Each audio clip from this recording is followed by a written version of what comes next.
Hello guys. मैं अपने setup के बारे में लेट्स एक्सप्लोर इट। मेरा सेटअप ये है।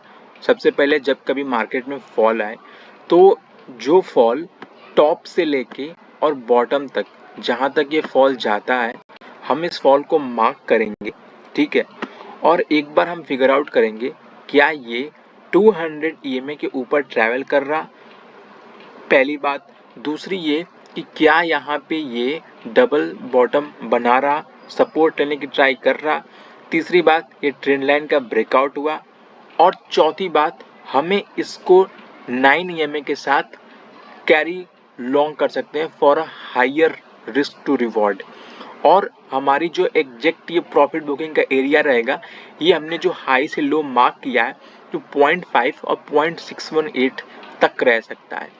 और हमें वीकनेस के सिंबल तब दिखेगी जब ये 9 EMA के नीचे घूमने लगे और हमें पता चले कि अब हमें अपने पोजीशन को एग्जिट कर देना चाहिए।